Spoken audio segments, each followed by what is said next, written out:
భాగ్యం అంటే ఏంటో తెలుసా?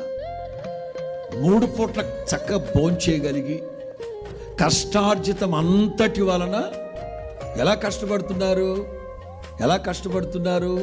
126 కీర్తనలు ఉంటుంది, వద్దులే, 126లో ఉంటుంది. వేకునే లేచి చాలా రాత్రి అయిన తర్వాత పడుకుంటూ ఏ అన్నమంట, ఎక్కడ వంట పట్టుద్దండి?